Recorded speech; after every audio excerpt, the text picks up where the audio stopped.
Hey skiers, I'm Jeff from skiessentials.com. I'm Bob. How's it going? Bob and I are here today to kind of finally share our thoughts on the Hustle 10. Yep. Back in early February, at least I think it was early February, we did like the line announcement video. And we had skied them prior to that video. You know, we had a little bit of experience on them, but not like a tremendous amount. And I thought it was fitting that we kind of circle back to it and really do like a real Ski Essentials style review. Yeah. Rather than just some thoughts. Yeah, no, and it's totally worth it. You know, it's definitely a very interesting ski, and both from a performance and kind of a philosophical standpoint. The philosophical standpoint's fascinating. Right, that's what gets us going. We've really been hung up on some labeling and what Blizzard thinks of it, what we think of it, what everyone else thinks of it. What is it? Right. It's just really asking the important questions here on Ski Essential.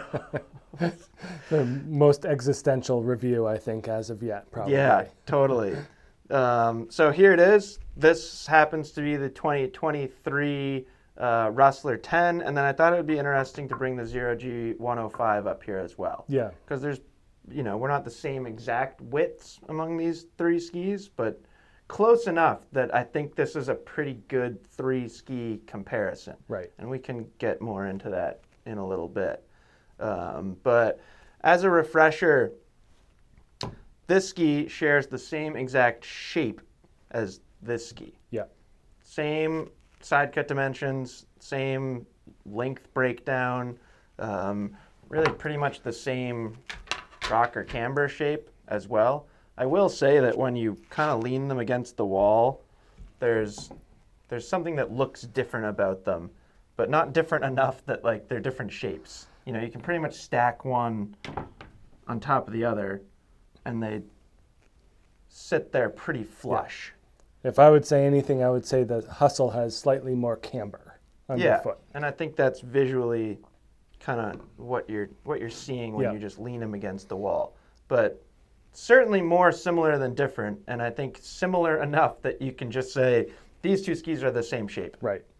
Now, construction's a little bit different. Bob, do you want to kind of give a quick refresher on the difference in construction between Rustler and Hustle? Yeah, and this is where we're seeing kind of some of the justification for not only the price of this ski, but also its behavior. So they came out with True Blend, I think 2 years ago now, for Bonafide and Brahma, maybe 3. We get our years confused here. It gets messy in the spring too. Yeah. Because like, what is that, 2.5 years ago or?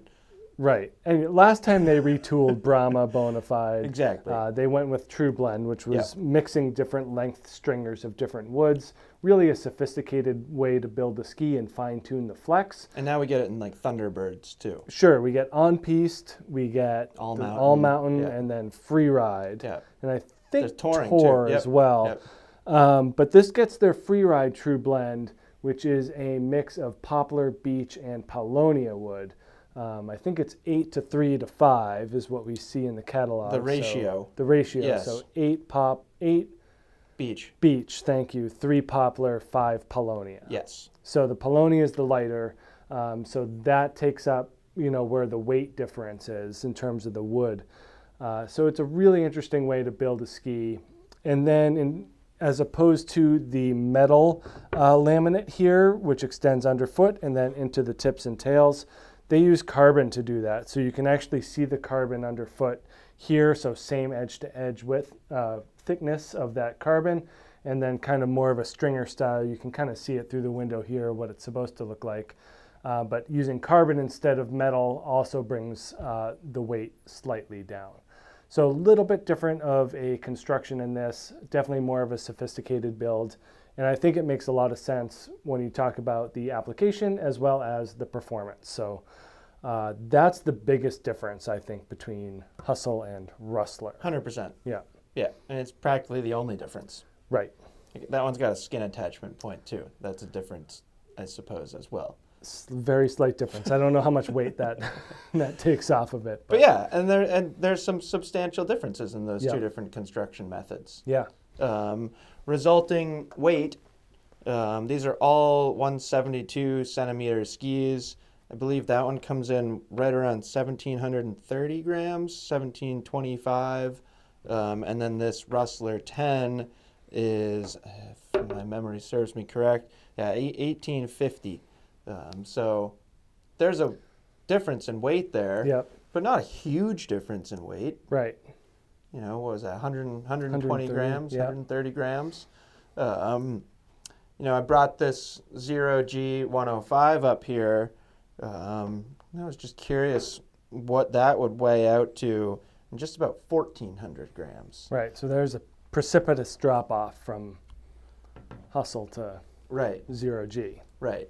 So I played a fun game with myself that was kind of like putting labels on these skis, which, like, skiing, as we've talked about, and ski performance is very subjective. Yeah. So, like, just even like what I'm about to do is not really our style of describing skis, and really not like the best way of thinking about skis. But I thought in this situation it was at least kind of fun to do. Yeah. If you label this as a touring ski and this as a resort ski, simply just focusing on weight, this Hustle 10 is closer to a resort ski. Right. And I think it's at least important to remember that. There isn't like a tremendous amount of public-facing marketing material from Blizzard directly on these new skis yet. They're not on their website yet or anything like that. What we have seen is really emphasizing touring. Correct. And I don't necessarily think that's wrong, but I don't think it tells the full story of the capabilities of this ski and potential applications. Yeah. And like, I don't want somebody out there to not buy this ski because they think it's only a touring ski. Or only a resort ski. I think that that's Right. kind of the, Right. this is where the philosophy comes in, is where does Blizzard want to put this to sell the most? And where do we want, we sell skis. Right. Like, where do we want to put it to sell the most of it? And who do we Right. want to reach and say, this is good for this type of skier? Yeah, take out like the business success factor Yeah. out of it at all. Like, who cares? Like, if we were just like, who cares how many Blizzard sells? Who cares how many we sell? More focusing on like, who are the skiers that can benefit from this? Yeah. I think calling it just a touring ski is limiting that Yeah. unnecessarily. Even saying, and we can get into this later, like binding and boot compatibility. Like, we talked about it with an Enforcer Unlimited. Like, Right. what else are you using with this? Are you buying a pivot and putting on it and using your Right. Your Technica Race Mach 1 130 Alpine boot, or are you going, Duke PT and a Cochise on Right. this? So what else are you putting on it? That's going to move you to one side of the pendulum or the other in terms of resort or backcountry skiing. Right. So there's more factors involved, more than just this is true blend free ride with carbon instead of wood core with metal. Right. There's differences in what else you're going to put on it. Right. I have skied it quite a bit now. Yep. I've never skied it while wearing a touring boot. Yep. I've never skied it with a touring binding on it. I've never gone touring on it. I've had a blast every Right. single time I ski Totally. it. So it's like, I just can't ignore these things. Yep. So And I had a very similar experience, again, back to Enforcer 104 Unlimited. I think it's a great comparison. It's a great ski for resort skiing. Yeah, it's and fun. so is this. Yeah. There's no reason why someone wouldn't buy this and only ski it in the resort. Like, no reason whatsoever. No. There's far lighter skis. I mean, sure, I can come up with reasons. Yeah. If you're like your size and you ski super fast all the Yeah. time, then like, yeah, that's a reason. But But- maybe we're getting ahead of ourselves. Yeah, I guess so. But it's at least an interesting conversation, Right. and we wanted to share that with you. It's something that we've been discussing internally quite a bit. They're conversations we've had with Blizzard Right. that haven't always been like super positive Right. conversations, but those conversations have happened, and Yeah. we wanted to share that with you guys, and hopefully it gives at least a bigger picture of this ski and a better better picture of our opinion of it and kind of where we're segmenting it. Trends in the industry as a whole as well.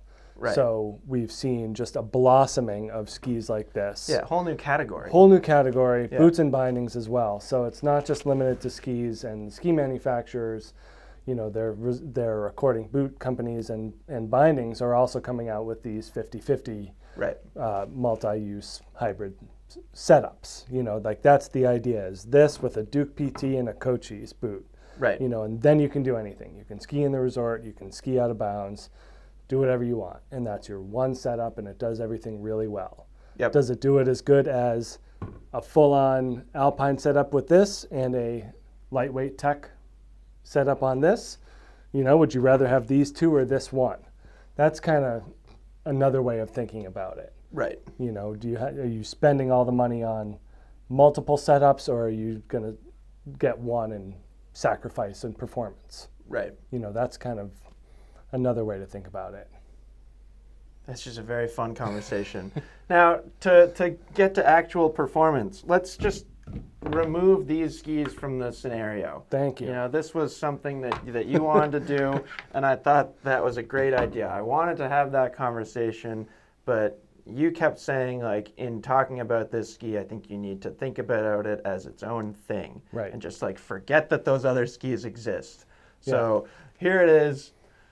What do you think of the Hustle 10? Right. This thing shows up on my doorstep. Yeah. You know, you have no other skis. I have no other skis. This is what you have to ski Yeah. the entire next season. Yep.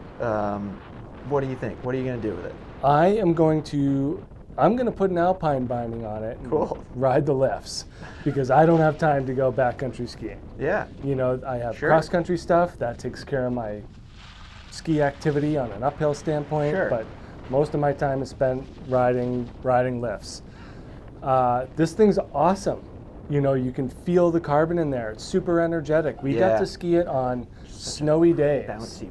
It's snappy. Yeah, so bouncy, fun. so snappy, very springy. You know, we got it on a snowy day in Pico, and then Yeah. we had like kind of mixed conditions when we skied it here at Stowe. And it was just awesome. You know, it really made kind of nice porpoise style turns. I love the porpoisey Yeah, description of it because Yep. it's just, it hits the nail on the head. Yeah. It loves to be in the air. Yeah. Any opportunity it can get to, like, bounce. Yep. Or like Tigger. Its nickname could be Tigger. It's the Right. right color too.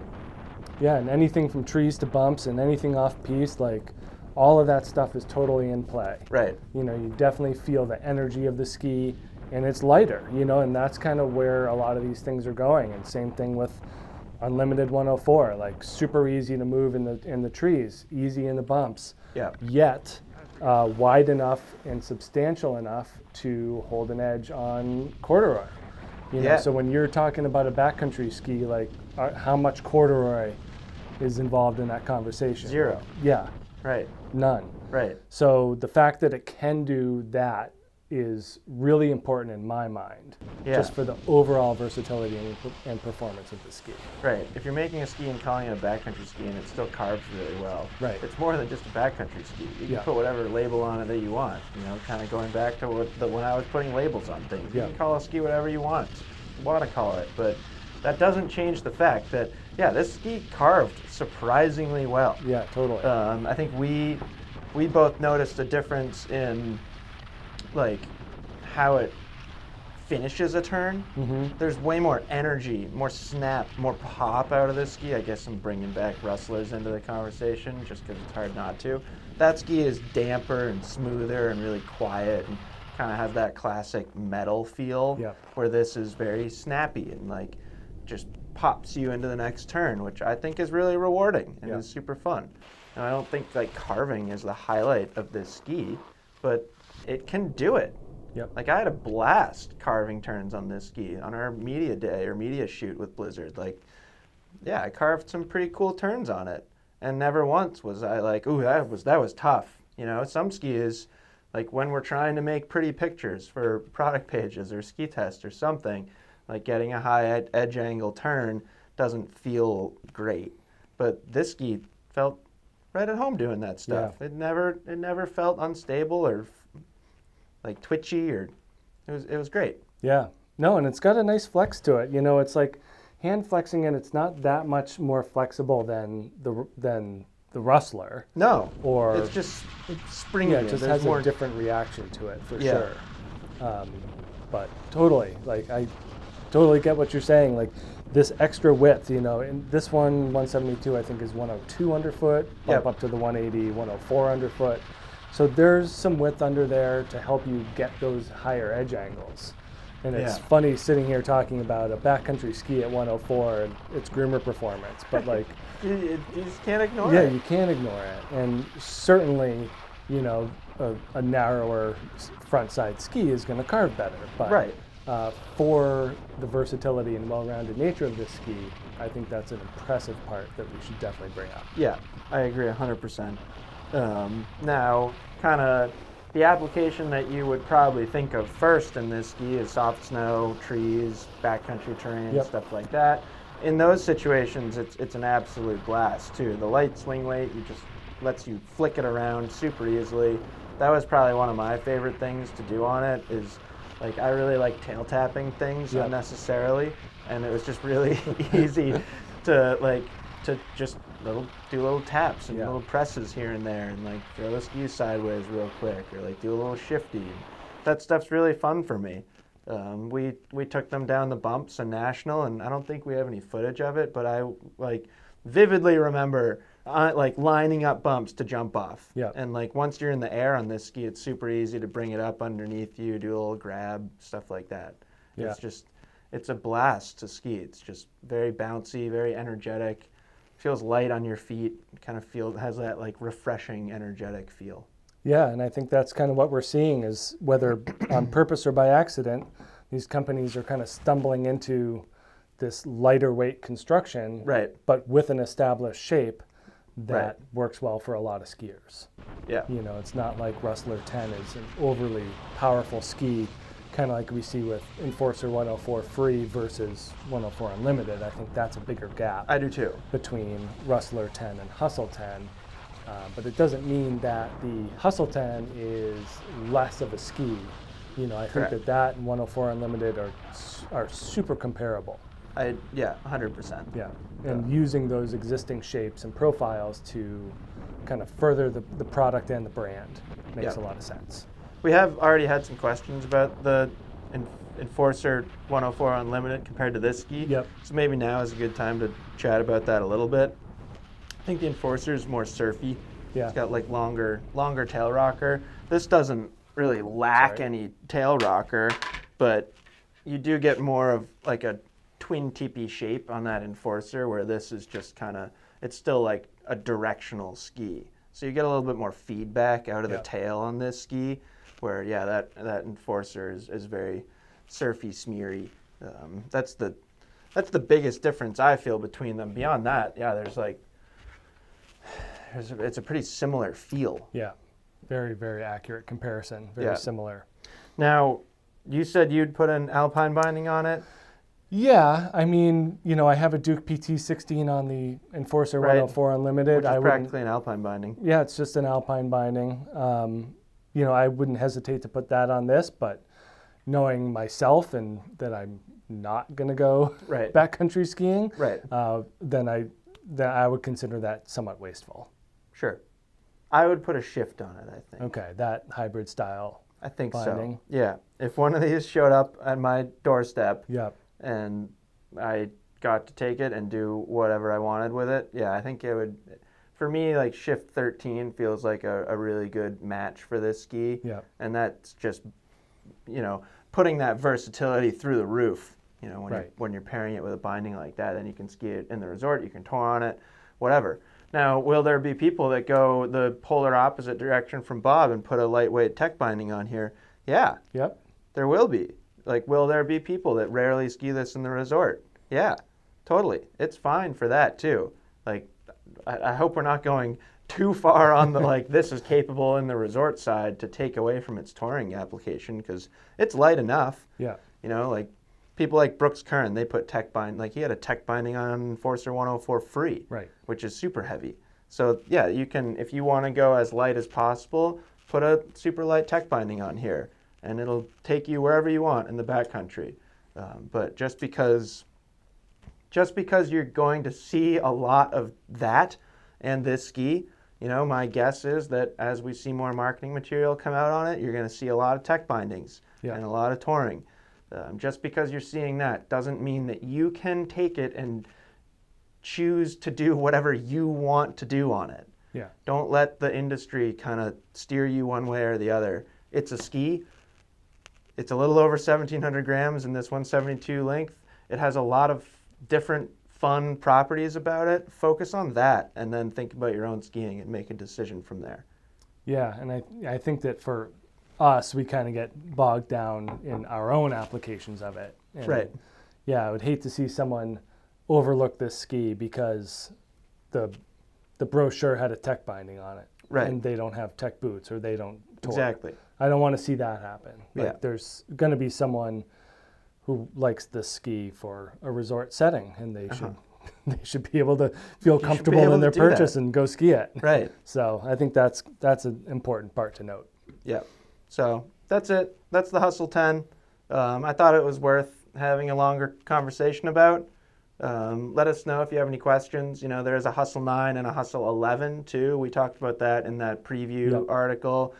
And just to touch on those quickly, I do think the 9 leans more towards dedicated touring. I think the 11's in the same conversation as this thing. You can pretty much do whatever the heck you want with it, and it's going to be a ton of fun. Yeah. I had a blast on that 11. Yeah, that thing's great. Super fun. And it's got the pink accents, Yep. which is exciting. So certainly let us know if you have any questions about it. We'll have these skis in our comparison videos, which I think will be really interesting. Mm-hmm. Like we'll probably have a whole new category for comparison videos in the fall, like lighter hybrid skis. I don't even know what you call it. I think we're going to be using that word hybrid a whole lot over the next few years. Probably. What's the next step? Electric? I guess so. About cars. Anyways, let us know if you have any questions, and we'll see you guys out there on the slopes. Bye.